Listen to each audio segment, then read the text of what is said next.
laga soo bilaabo February 2017 waqtiga oo xafiiska ugu sareeya dalka uu la wareegay madaxweynaha sagaalaad ee Jamhuuriyadda Federaalka Soomaaliya mudane Maxamed Cabdullaahi Farmaajo waxa uu qorshe howleedkiisa ugu horeeya ka dhigay dib u dhiska ciidamada qalabka sida iyo dib u howlgelinta amniga iyadoo xoogga la saarayo tayeynta ciidamada hagaajinta maamulkooda iyo sugidda xuquuqdooda waxaana durba suurta gashay dib u soo celinta kalsoonidii iyo haybadii ciidamada qaranka taa oo suurta gelisay in guulo la taaban karo laga gaaro dagaalka ka dhanka ah argagixisada al-shabaab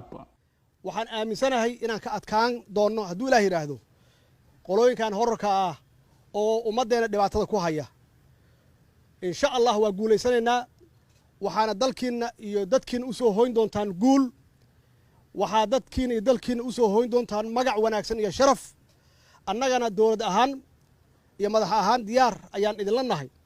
wax alla wixii karaankeenna oo tabarteenna ah inaan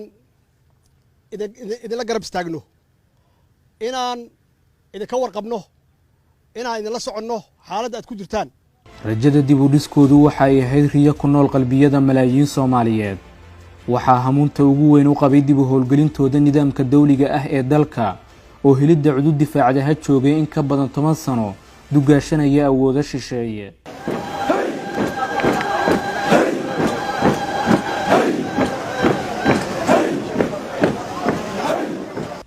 waxaa dareemay duqowda da'yarta muruqmaalka maatida iyo muwaadin kasta oo Soomaaliyeed oo maqnaanshahooda ogood u wajahay duruufihii adkaa ee dalku soo maray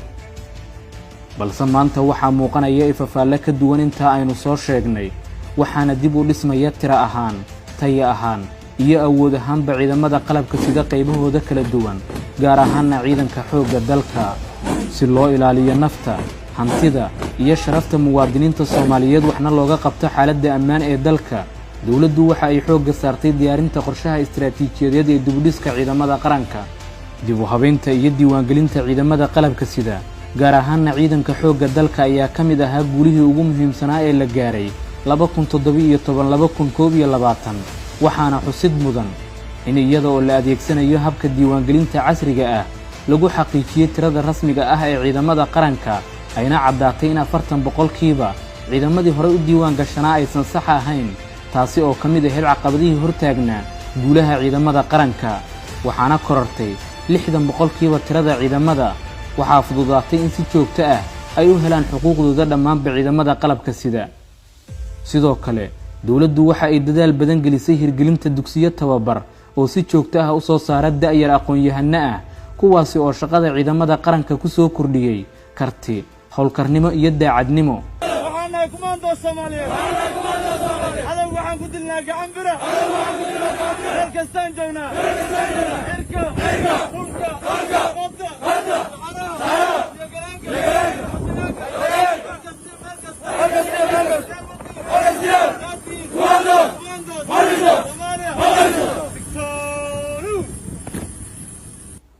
tababarada joogtada ah ee ay helaan ciidamada qalabka sida qaybahooda kala duwan gaar ahaanna xoogga dalka waxay u qaybsamaan laba qayb oo kala ah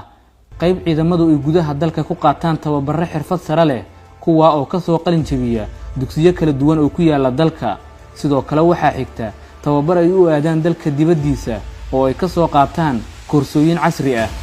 joogtaynta mushaarka iyo daryeelka ciidamada oo ay dawladdu siisay muhiimad weyn ayaa ah talaabo kale oo loo qaaday moraal dhiska ciidamada qaranka iyadoo oo bil kasta loogu shubo akoon xisaabeedka gaarka ah ee askariga iyo sargaalkaba mushaarkooda taasi oo meesha ka saartay runsashada iyo musuqmaasuqa xuquuqda ciidanka sida la socotaan excellency shaqada waxay u kala qaybsaneed wajiga koowaad iyo wajiga labaad ayadoo wajiga koowaad uu ahaa xog aroorin la soo arooriyay warbixintii qolalka xoog dalka Soomaaliyeed lagu soo kormeeray ayadoo la soo ogaaday askariga dhibaatooyinkiisa problemyada haysta iyo waxyaabaha uu u baahan yahay kadib markii la soo gudbiyay warbixintii dhibaatooyinkii askarta haysatay oo ahayd in mushaarka aysan soo gaarin askariga oo taliyaha markii gacanta loogu dhiibay laba yaabo inuusan siinin ama wax ka reebto waxaa madaxweynaha Jamhuuriyadda Federaalka Soomaaliyeed iyo wasaaraha amar ay ku bixiyeen in lagu soo diiwaangeliyo systemka payrollka ayadoo lagu soo diiwaangeliyay FMS systemka si askariga akoonkiisa oo lacagta ugu helo si toos ah ayadoo san cidna aysan u dhaxaynin diiwaangelinta markay dhammaatay askarigii la hubsaday inuu lacagtiisa helayo mudane madaxweyne waxaa loo dhaqaaqay in maamulka iyo taliyayaasha askartaas xukuntay in wax laga qabto waxaana loo dejiyay habraacyo ay ku shaqeeyaan si loo xakameeyo saddexda waxa ugu muhiimsan oo ah saadka maamulka lacagta iyo ciidanka oo ah bersonaalka.